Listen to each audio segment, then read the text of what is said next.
Hi guys, welcome to Vidya's cookbook. எல்லாருக்கும் happy new year. இன்னைக்கு நம்ம நியூ இயர்க்கோசரம் ஒரு ஸ்பெஷலான ரெசிபி பண்ண போறோம். இதோட டேஸ்ட் ரொம்ப சூப்பரா இருக்கும். அதுவும் இல்லாம இது எல்லாருக்குமே பிடிக்கும். இன்னைக்கு நம்ம பண்ண போறது ரவா கேசரி. வாங்க எப்படி பண்றதுன்ட்டு பார்க்கலாம். ரவா கேசரி செய்ய தேவையான பொருட்கள் என்னென்னங்கறத பார்க்கலாம் வாங்க. நான் ஒரு 3/4 கப் ரவை எடுத்திருக்கேன். எந்த அளவுக்கு ரவை எடுத்தேனோ அதே அளவுக்கு சர்க்கரை எடுத்திருக்கேன். உங்களுக்கு இன்னும் கொஞ்சம் வேணும் அப்படின்னா கொஞ்சம் கூட போட்டுக்கலாம், திதிப்பு ரொம்ப விரும்புறவங்க. ஒரு 5 டேபிள் ஸ்பூன் நெய், முந்திரி பருப்பு, திராட்சை தேவையான அளவு, குங்குமப்பூ கேசரியோட கலருக்கு ஏத்த மாதிரி. குங்குமப்பூவை நம்ம இந்த மாதிரி தண்ணியில கலந்து மிக்ஸ் பண்ணி வச்சுக்கணும். குங்குமப்பூ இல்லைன்னா நம்ம கேசரி பவுடரை சேர்த்துக்கலாம். ரவைக்கு தண்ணி 1க்கு 1 டம்ளர் ரவை எடுத்தா 3 டம்ளர் தண்ணி வேணும். 3ல இருந்து 3.25 வரைக்கும் நான் 3.25 எடுத்திருக்கேன். இந்த தண்ணிய நான் சுட வச்சிடுறேன். இப்போ ஒரு பேனை நம்ம நல்லா சூடு பண்ணிப்போம். அதுல கொஞ்சமா முதல்ல நெய் சேர்த்துப்போம். நெய் நல்லா காஞ்சிடுச்சு நம்மளுக்கு. இதுல முந்திரி பருப்பு சேர்த்துக்கலாம். முந்திரி பருப்பை நல்லா வறுத்துக்கலாம்.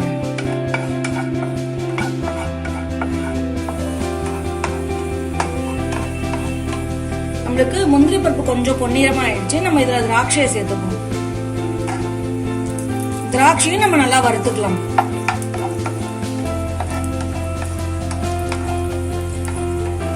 ரெண்டும் வறுந்துருக்கு. நான் தனியா எடுத்து வச்சிடறேன். முந்திரி பருப்பையும் திராட்சையும் இதை நான் தனியா எடுத்து வச்சிடறேன். இந்த நெய்யிலே நம்ம ரவைய போட்டு நல்லா வறுத்துக்கலாம்.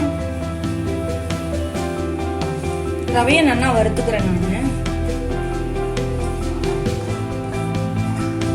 பாருங்க, நல்லா அப்படி வறுத்துக்கணும்.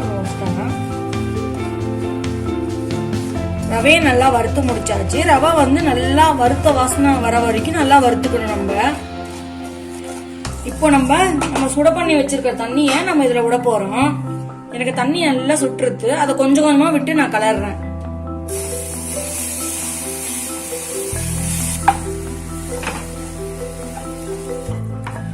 இதை நல்லா நம்ம வேக வச்சுக்கலாம்.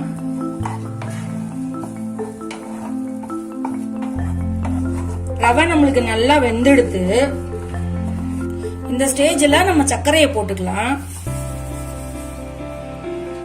இப்பயே நான் குங்குமப்பூ எசன்ஸையும் நான் போட்டுக்கிறேன்.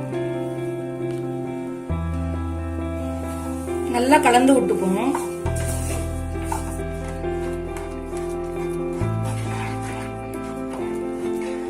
கட்டி இல்லாம நம்ம நல்லா கலந்து விட்டுக்கணும். இத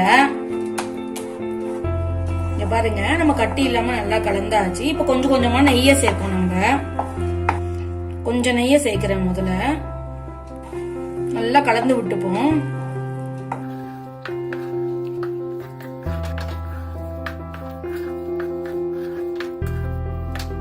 இன்னும் கொஞ்சம் நம்ம நெய்ய சேர்த்துப்போம்.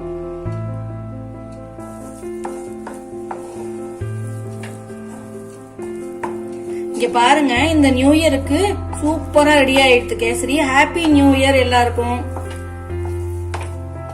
நான் முந்திரி பருப்பு திராட்சை இதுல சேர்த்துறேன். நல்லா இப்படி மிக்ஸ் பண்ணி விட்டுண்டா ரெடி ஆயிடுச்சுங்க.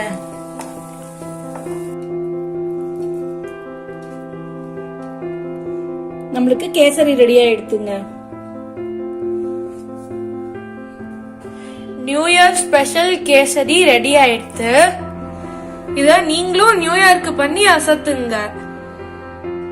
எல்லாருக்கும் happy new year. Thank you friends.